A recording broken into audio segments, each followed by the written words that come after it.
Tuhan firman-Mu ajaib, kekal meski gunung menghilang. Tiada huruf yang gagal, tak terpatahkan siasat. Hidup seperti-Mu ya Allah, lebih dari emas. Aku bersaksi kitab-Mu, kitab yang suci. Mendengarkan firman-Mu, hibur hati yang luka. Terangilah langkahku kemanapun ku pergi. Biarkanlah firman-Mu berkuasa atasku. Ubahkanku, bebaskanku, ku mau menyenangkan-Mu. Tuhan firman-Mu ajaib, kekal meski gunungnya. Ubah dan bebaskan aku, mau menyenangkan-Mu.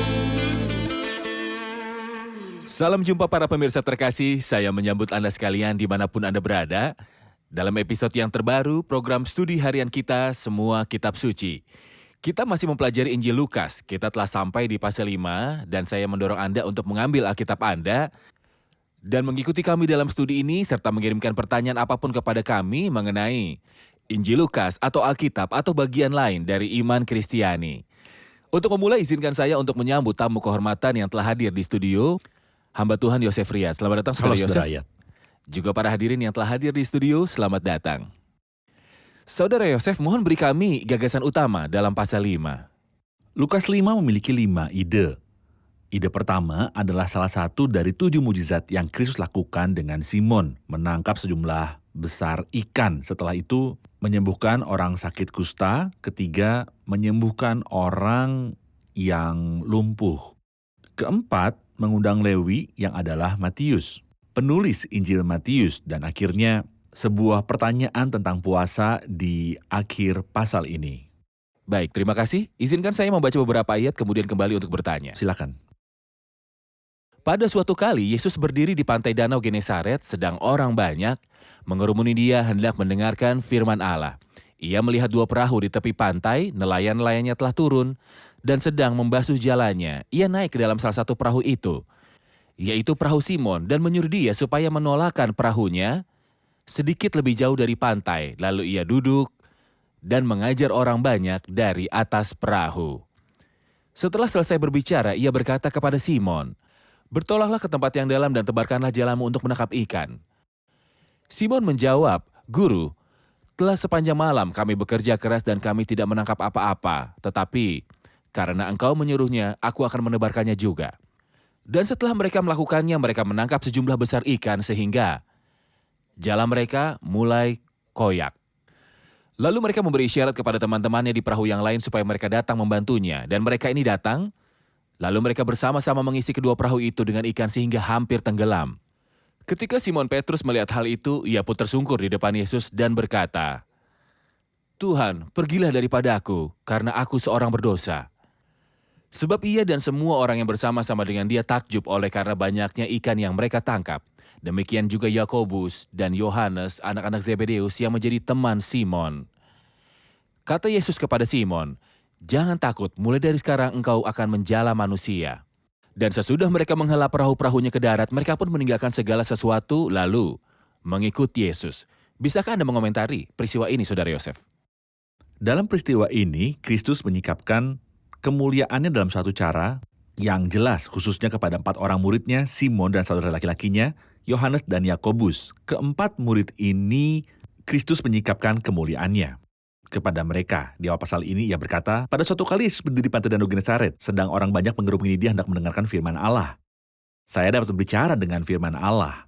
Dan para pemimpin yang berbicara kepada kita dengan firman Allah, kita sangat menghormati mereka." Namun Kristus tidak seperti itu. Ketika ia sedang berbicara dengan firman Allah, ia sendiri adalah Allah dan ia akan menunjukkan bahwa ia adalah Allah. Dalam ayat 4, ia berkata kepada Simon, "Bertolaklah ke tempat yang dalam dan tebarkanlah jalamu untuk menangkap ikan." Mereka pikir ia hanya sekedar seorang tuan dan memberitahu dia, "Guru, telah sepanjang malam kami bekerja keras dan kami tidak menangkap apa-apa. Tetapi karena engkau yang menyuruhnya, aku akan menebarkan jala juga." Tapi pada faktanya mereka temukan bahwa ia bukan sekedar seorang tuan, melainkan ia adalah Allah. Orang banyak mendengar firman Allah dari Kristus dalam suatu cara, tetapi Simon mendengarkan firman Allah dari Kristus dalam satu cara yang berbeda ketika dua perahu dipenuhi ikan sehingga perahu itu mulai tenggelam. Simon yakin bahwa yang menyuruh hal ini kepadanya adalah Allah. Jadi ia tersungkur di kaki Yesus dengan berkata, "Tuhan, pergilah daripadaku, karena aku ini seorang berdosa." Saudara Yosef, dalam hal mengikuti Yesus dan pelayanannya, apa yang kita lihat dalam hal ini? Bertolaklah ke tempat yang dalam dan tebarkanlah jalanmu untuk menangkap ikan. Pengajaran apa yang kita temukan di sini? Pastinya Simon memahami bahwa itu adalah tempat yang dalam. Dan itu benar. Mereka bertolak ke tempat yang dalam dan menebar jala. Tetapi pada faktanya ada kedalaman yang lebih lagi. Untuk mengenal kedalaman keburukanmu dan untuk mengenal kedalaman kasih karunia Kristus. Dan saya pikir ini adalah apa yang Simon pelajari di kedalaman, bukan hanya bahwa ia menangkap sejumlah besar ikan di tempat yang dalam. Tapi ia tahu betapa banyak kejahatan dan betapa berdosanya dia yang adalah hal yang sama yang Ayub temukan sebelumnya. Dan sesudah itu Yesaya ketika keduanya menyatakan, Ayub berkata, "Aku ini terlalu hina." Dan Yesaya berkata, "Aku ini seorang yang najis bibir." Dan di sini Petrus, kalau saya dapat mengatakannya, pemimpin dari para rasul yang berani di antara para rasul. Ia berkata kepada Tuhan, "Aku ini seorang berdosa." Adalah baik bahwa seseorang menemukan kedalaman keburukannya, tetapi pada saat yang bersamaan ia akan menemukan kedalaman kasih karunia Kristus. Benar, hal membasuh jala, kita mungkin bisa memandang hal ini banyak kali dari sudut pandang.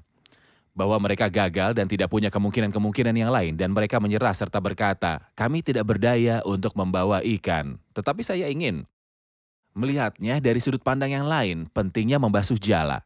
Izinkan saya mengatakan pentingnya kesaksian dan perilaku yang baik dalam memenangkan jiwa-jiwa. Sampai tingkat mana pembasuhan jala mempengaruhi dalam memenangkan jiwa-jiwa? Bukan hanya jala, tetapi seluruh hidup kita harus menjadi hidup yang bersaksi tentang Kristus. Karena pada faktanya jika pakaian tidak bersih dan hidup tidak bersih, kesaksian kita akan memperoleh suatu hasil yang berlawanan. Kita akan membuat orang tersandung, bukannya menarik mereka kepada Kristus. Dan Tuhan berkata, "Celakalah orang yang mengadakan penyesatan." Ya, ia berkata penyesatan harus datang. Ini akan terjadi melalui saya atau orang lain. Namun, celakalah orang yang mengadakan penyesatan. Benar.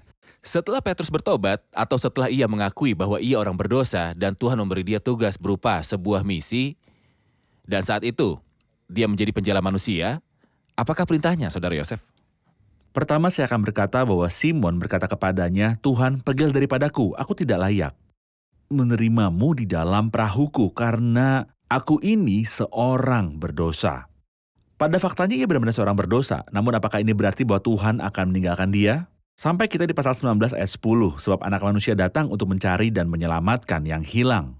Ya, Kristus datang untuk orang-orang berdosa, dan adalah baik jika seseorang mengakui dosanya dan mengenal kasih karunia Allah yang besar yang menyelamatkan dia. Sehingga ketika ia pergi bersaksi, ia bersaksi tentang sesuatu yang telah terjadi kepadanya secara pribadi. Dulu aku orang berdosa, tetapi Tuhan telah mengubahkan aku. Ini adalah kesaksian yang efektif. Terima kasih Saudara Yosef, kita rehat sejenak dan akan segera kembali.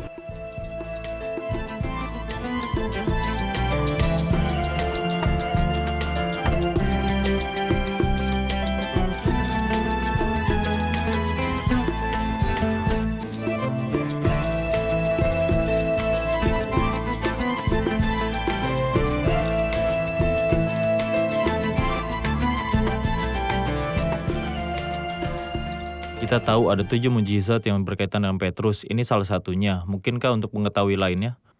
Silakan Saudara Yosef. Saya akan menyebutkan hanya referensi-referensi saja sekarang, supaya pemirsa berusaha untuk mengetahui saya dan tahu apa 7 mujizat itu, dan kemudian saya akan menyebutkannya secara rinci. Pertama, Lukas 4, Lukas 5, Matius 14, Matius 17, Lukas 22, Yohanes 21, Kisah Para Rasul 12. Apakah itu? Pertama adalah penyembuhan ibu mertuanya dalam Lukas 4, lalu penangkapan sejumlah besar ikan dalam Lukas 5. Lalu berjalan di atas air, Matius 14, kemudian ikan dan sekeping uang dalam mulutnya, Matius pasal 17.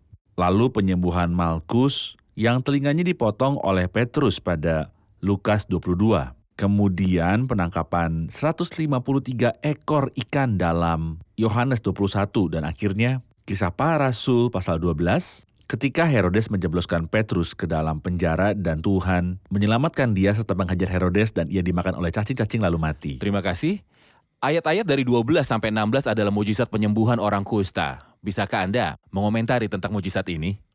Kusta adalah penyakit terkutuk karena menghantui manusia sampai ke liang kubur. Dan kusta benar-benar suatu penyakit terkutuk karena membuat penderitaannya terasing dari persekutuan dengan Allah dan umat Allah. Karena ia tinggal sendirian di luar perkemahan, pakaiannya harus dikoyak-koyak. Ia harus menutupi jenggotnya. Dan jika seseorang mendekati dia, ia harus berteriak, najis, najis. Dan tidak ada harapan untuk bisa disembuhkan dari kusta. Karena pada saat itu dan mungkin sampai sekarang, ketika kusta sudah menyebar ke seluruh tubuh, mustahil bahwa ada apapun yang dapat menyelamatkan atau menyembuhkannya. Tetapi Tuhan kemuliaan bagi dia menyembuhkan banyak orang kusta. Alkitab menyebutkan 21 orang kusta yang Tuhan sembuhkan. Sekali waktu ia menyembuhkan 10 orang kusta pada waktu bersamaan. Di sini kita melihat seorang kusta juga, ada Simon si kusta, karena itu ia kemuliaan bagi dia mempunyai kuasa. Sekalipun dosa mempermalukan manusia dan membuatnya menjadi seperti seorang kusta, namun Kristus dengan satu jamahan atau perkataan menyembuhkan orang-orang dari penyakit yang tidak tersembuhkan. Terima kasih. Banyak orang bersandar pada apa yang Tuhan katakan kepada orang kusta ini. Setelah ia disembuhkan, ia berkata, "Pergilah, perlihatkanlah dirimu kepada imam." Mereka bergantung pada pernyataan ini untuk mengatakan pasti ada manusia yang jadi perantara. Maksudnya kita harus pergi ke orang-orang tertentu sebelum kita pergi kepada Allah. Allah yang telah menempatkan mereka di jalan yang kita lalui. Seperti pendeta, hamba Tuhan, orang kudus, atau mediator. Bagaimana Anda menjawab ini? Tidak, pada faktanya mereka yang mengatakan hal ini menandakan bahwa mereka tidak memahami atau mengenali sama sekali apa yang mereka baca dalam Perjanjian Baru. Ketika Kristus datang ke dunia, ia lahir di bawah hukum Taurat. Ia tidak datang untuk menghancurkan Taurat selama ia hadir di dunia. Jadi ada sebuah tatanan. Jadi pergilah, perlihatkanlah dirimu kepada imam. Dan dalam Injil Matius pasal 8 ia berkata sebagai bukti bagi mereka. Tetapi sekarang, setelah Kristus telah datang, apakah hal berlanjut menjadi seperti dalam Perjanjian Lama? Tentu saja tidak. Sama sekali tidak. Tidak ada nama lain yang diberikan kepada manusia yang olehnya kita dapat diselamatkan. Keselamatan ada di dalam Dia, satu-satunya mediator, bukan salah satu mediator antara Allah dan manusia, karena Allah itu Esa. Dan Esa pula Dia yang menjadi pengantara antara Allah dan manusia, yaitu manusia Kristus Yesus. Benar. Lalu setelah itu dalam ayat 16, ia menunjuk pada Kristus yang berdoa dan itu adalah kebiasaannya. Akan tetapi ia mengundurkan diri ke tempat-tempat yang sunyi dan berdoa. Mohon komentar Anda. Juga dalam Injil Lukas, 7 kali kita dapati Kristus berdoa. Di sini adalah kali kedua. Kali pertama adalah sebelum ini. Pada saat baptisan, setelah ia keluar dari dalam air baptisan, ia berdoa. Kita akan baca 7 kali dalam Injil ini bahwa Kristus adalah manusia pendoa, atau seperti Mazmur 109 katakan, sedang aku mendoakan mereka, ia menyerahkan dirinya kepada doa. Tentunya seperti manusia yang Terima sempurna. kasih. Ayat-ayat dari 17 sampai 26 memberitahu kita tentang kuasa Kristus untuk mengampuni dosa-dosa dan kuasa Kristus untuk menyembuhkan orang lumpuh. Ya. Saya akan baca beberapa ayat kemudian kembali untuk bertanya. Silakan. Pada suatu hari, ketika Yesus mengajar, ada beberapa orang Farisi dan ahli Taurat duduk mendengarkannya. Mereka datang dari semua desa di Galilea dan Yudea dan dari Yerusalem. Kuasa Tuhan menyertai dia sehingga dia dapat menyembuhkan orang sakit. Lalu datanglah beberapa orang mengusung seorang lumpuh di atas tempat tidur. Mereka berusaha membawa dia masuk dan meletakkannya di hadapan Yesus. Karena mereka tidak dapat membawanya masuk berhubung dengan banyaknya orang di situ, naiklah mereka ke atap rumah, lalu membongkar atap itu, dan menurunkan orang itu ke tengah-tengah orang banyak tepat di depan Yesus. Ketika Yesus melihat iman mereka, berkatalah ia, "Hai saudara, dosamu sudah diampuni." Tetapi ahli-ahli Taurat dan orang-orang Farisi berpikir dalam hatinya, "Siapakah orang yang menghujat Allah ini? Siapa yang dapat mengampuni dosa selain daripada Allah sendiri?" Akan tetapi Yesus mengetahui pikiran mereka, lalu berkata kepada mereka, "Apakah yang kamu pikirkan dalam hatimu? Manakah lebih mudah mengatakan dosamu sudah diampuni atau mengatakan bangunlah dan berjalanlah? Tetapi supaya kamu tahu bahwa di dunia ini anak manusia berkuasa mengampuni dosa. Kepadamu kukatakan, bangunlah, angkatlah tempat tidurmu dan pulanglah ke rumahmu." Dan seketika itu juga bangunlah ia di depan mereka, lalu mengangkat tempat tidurnya, dan pulanglah ke rumahnya sambil memuliakan Allah. Semua orang itu takjub lalu memuliakan Allah. Dan mereka sangat takut, katanya, hari ini kami telah menyaksikan hal-hal yang sangat mengherankan.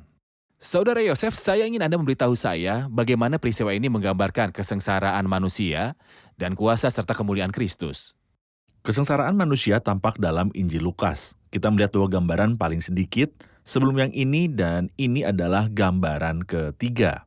Kita melihat perbudakan iblis dalam gambaran yang terburuk ketika ia sedang tinggal dalam tubuh para korbannya. Lalu kita melihat kenajisan dalam gambaran terburuk dan kehinaan dalam diri para penderita kusta. Dan sekarang kita menemukan suatu ketidakmampuan total dalam orang yang lumpuh. Apa yang bisa lakukan oleh orang yang lumpuh? Jadi ketika mereka membawanya kepada Kristus, mereka tidak menyuruh dia, mari kita pergi. Ia lumpuh, ia tidak dapat bergerak. Jadi mereka mengusung dia dengan alas tidurnya dan meletakkan dia di hadapan Kristus. Inilah yang dosa lakukan kepada manusia. Membuatnya menjadi seorang budak karena setiap orang yang berbuat dosa adalah hamba dosa. Itu membuatnya najis karena dosa. Itu najis dan membuatnya tidak mampu. Karena waktu kita masih lemah, Kristus telah mati untuk kita orang-orang durhaka pada waktu yang ditentukan oleh Allah. Sedangkan Kristus, dialah yang membuat kita bebas karena jadi apabila anak itu memerdekakan kamu, kamu pun benar-benar merdeka. Dialah yang menguduskan, ia sendiri telah mengadakan penyucian dosa-dosa kita. Dialah yang memberimu kuasa dan pengharapan. Anda lihat laki-laki ini, ia masuk dengan diusung. Ia keluar dengan mengangkat tempat tidurnya. Siapakah yang memiliki kuasa untuk membuat seseorang bukan hanya diusung dengan usungan untuk bangkit dari tempat tidurnya, tetapi juga untuk mengangkat tempat tidurnya dan pergi keluar? Kisah ini menekankan bagi kita beberapa karakteristik Kristus dan beberapa perbuatan Kristus, jadi ia tahu hal yang tidak diketahui. Benar. Ia merasakan apa yang sedang mereka pikirkan, Ya. ia mengampuni dosa-dosa. Ya, Ia memiliki kuasa untuk menyembuhkan tubuh. Benar Siapakah dia yang berdiri di hadapan mereka? tentunya semua ini menggambarkan bahwa ia adalah Allah. Saya menambahkan pada apa yang Anda katakan, sebuah ekspresi yang juga disebut di sini ketika Yesus melihat iman mereka. Saya tidak bisa melihat iman Anda. Anda tidak dapat menunjukkan imanmu tanpa perbuatanmu. Saya akan menunjukkan imanku kepadamu lewat perbuatanku. Tetapi Allah melihat iman yang ada di hati. Ya, karena ia tahu segala rahasia hati. Lalu ia tahu hal-hal yang tidak diketahui. Ya, ia tahu pemikiran-pemikiran mereka. Lalu ia mengampuni dosa-dosa dan saya bertanya, apakah dosa-dosa yang dilakukan melawan Allah? Jadi apakah mungkin seseorang yang bukan Allah mengampuni mereka jika seseorang melakukan sesuatu kesalahan kepada saya? Apakah Anda akan mengampuni dia? Saya yang seharusnya mengampuni dia karena dosa itu dilakukan terhadap saya. Dosa dilakukan terhadap Allah, karena itu tidak seorang pun selain Allah dapat mengampuninya. Mereka memahami kebenaran ini sehingga tidak seorang pun dapat mengampuni dosa selain Allah sendiri. Tapi mereka tidak tahu bahwa dia yang ada di hadapan mereka adalah Allah. Dan mereka tidak mengetahuinya. Tidakkah perjanjian lama Taurat mencatat bahwa Kristus adalah anak Allah? Aku menceritakan tentang ketetapan Tuhan. Ia berkata kepadaku, anakku, engkau telah kuperanakan pada hari ini. Karena itu, apa pendapatmu tentang Kristus? Anak siapakah dia? Anak Daud. Ya, tapi Daud berkata tentang dia bahwa ia adalah Allah. Jika demikian, bagaimana Daud oleh pimpinan roh dapat menyebut dia tuannya? Ketika ia berkata, Tuhan telah berfirman kepada tuanku, tidak seorang pun yang mengetahui jawabannya. Namun puji Tuhan, kita mengetahui jawabannya bahwa Kristus dalam wujud manusia adalah anak Daud. Namun dalam kealahannya, ia adalah tuannya Daud dan pencipta Daud. Saya tahu bahwa ketika menyebut mujizat ini, Anda selalu terkesan dengan keempat teman yang mengusung teman mereka. Benar. Mengapa Anda terkesan oleh mereka? Mereka sepakat untuk membawa seseorang yang malang, yang menderita kepada Kristus. Mereka tidak dapat melakukan apapun kepadanya. Namun mereka dapat melakukan hal yang paling penting. Apakah itu? Bahwa mereka membawanya pada Kristus. Dan saya percaya bahwa jika kita memiliki seorang teman terkasih atau seorang putra yang berharga, siapapun yang berharga bagi kita hanya dapat melakukan satu hal yang terbesar, yaitu kita membawanya ke hadapan Kristus dalam doa-doa kita dan berbicara kepada orang itu tentang Kristus. Jadi saya berbicara kepada Kristus tentang orang tersebut dan berbicara kepada orang itu tentang Kristus, dan bukan saya yang menyelamatkan atau orang lain manapun yang menyelamatkan adalah Kristus. Terima kasih, kita rehat sejenak dan kembali untuk menjawab pertanyaan hadirin.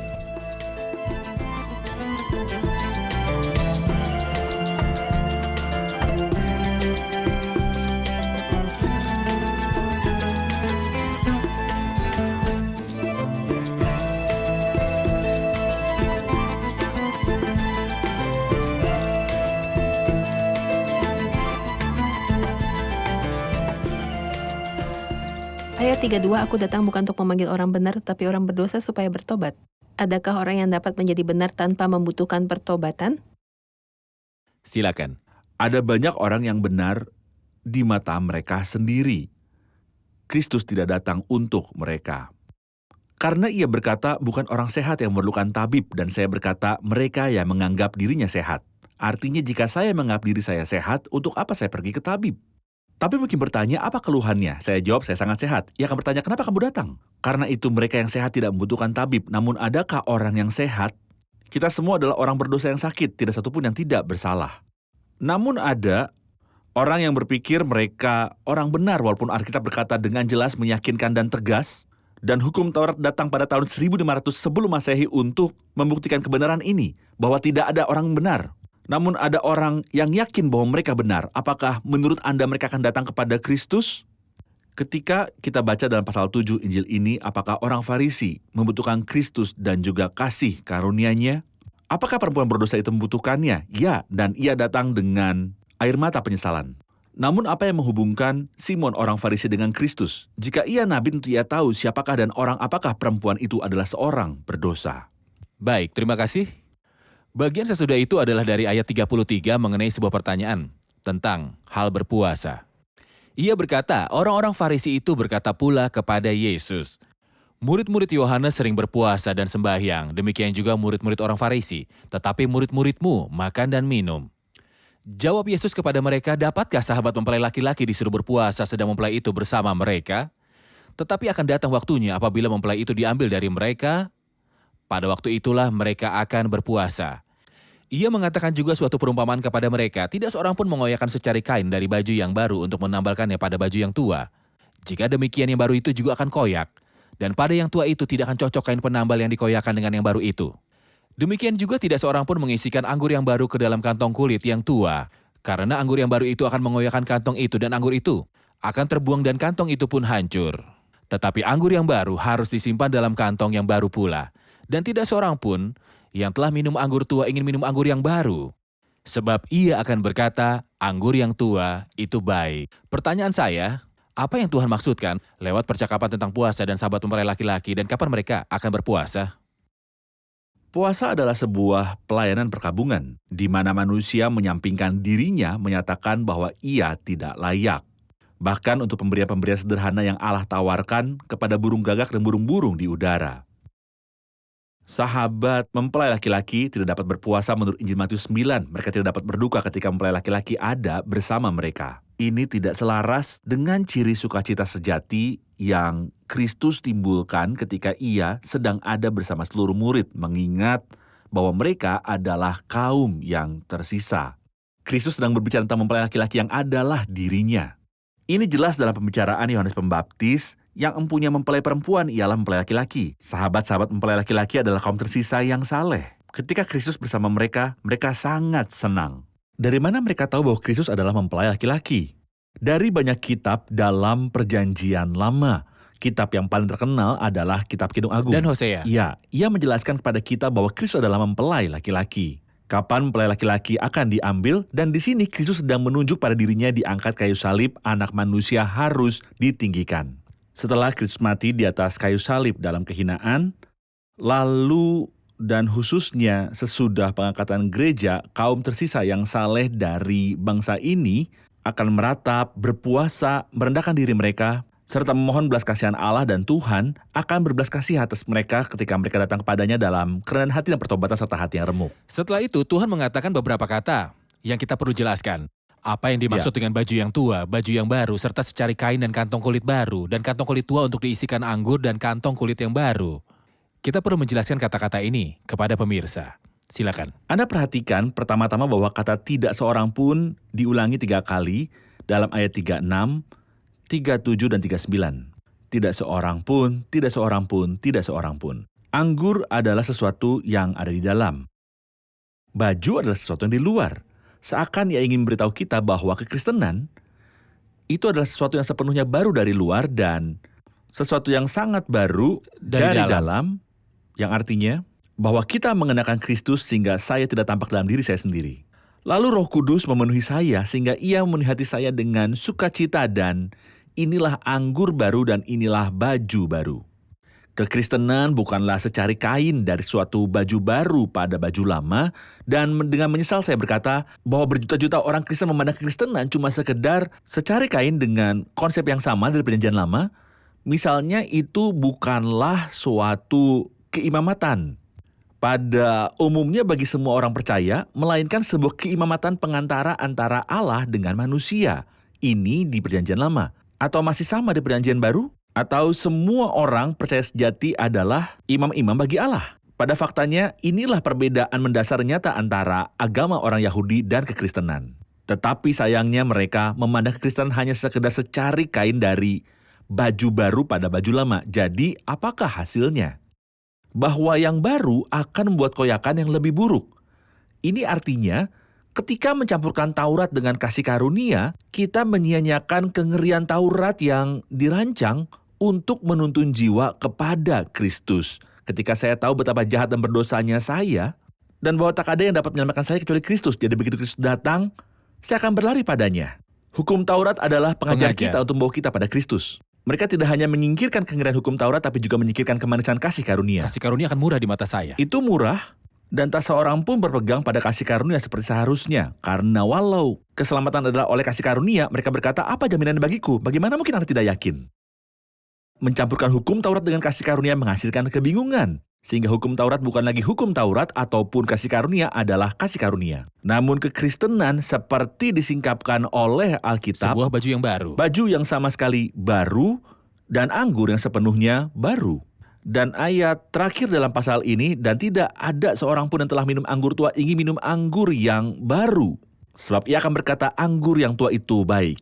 Percakapannya tidak logis. Dan Anda akan mendengar pembicaraan yang jauh tidak logis dari orang-orang. Apa yang tidak logis di dalamnya? Anda telah mencicipi yang lama. Sudahkah Anda mencicipi yang baru? Ia berkata, tidak. Yang lama lebih baik. Mengapa Anda tidak mencicipinya dulu? Tanpa mencicipi yang baru, ia berkata yang lama itu lebih baik. Bukankah ini yang kita temukan dalam berjuta-juta orang? Mereka tidak mengalami apapun dalam kekristenan, namun mereka berkata hal yang lama di mana mereka sekarang berada, itu lebih baik. Terima kasih, kita telah di akhir episode. Mari rangkum bersama para hadirin. Apa yang telah Anda pelajari? Kita melihat dalam kisah orang yang lumpuh bahwa Tuhan Yesus Kristus adalah Allah, karena dialah yang melihat imannya dan mengenal pemikiran-pemikiran hatinya, dan dialah yang memiliki kuasa untuk mengampuni dosa-dosa. Kita melihat bahwa tidak ada manusia yang jadi pengantara antara Allah dan manusia, juga tidak ada imam atau seseorang. Tetapi kita memiliki satu Allah dan satu pengantara antara Allah dan manusia, yaitu manusia Kristus Yesus. Terima kasih, Tuhan memberkati. Terima kasih, Saudara Yosef, Tuhan memberkati. Pemirsa terkasih, kita berdiri dalam episode hari ini di hadapan pribadi Kristus. Siapakah Kristus? Ia adalah Dia yang tahu hal yang tidak diketahui.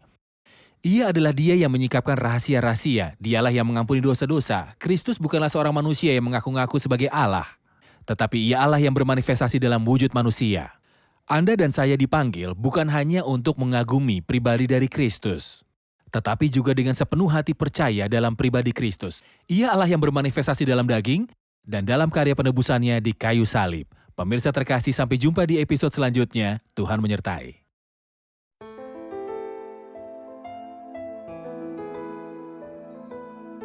Tuhan firman-Mu ajaib, kekal meski gunung menghilang. Tiada huruf yang gagal, tak terpatahkan siasat. Hidup seperti-Mu ya Allah, lebih dari emas. Aku bersaksi kitab-Mu, kitab yang suci. Mendengarkan firman-Mu, hibur hati yang luka. Terangilah langkahku kemanapun ku pergi. Biarkanlah firman-Mu berkuasa atasku. Ubahkanku, bebaskanku, ku mau menyenangkan-Mu. Tuhan firman-Mu ajaib, ubah dan bebaskan aku.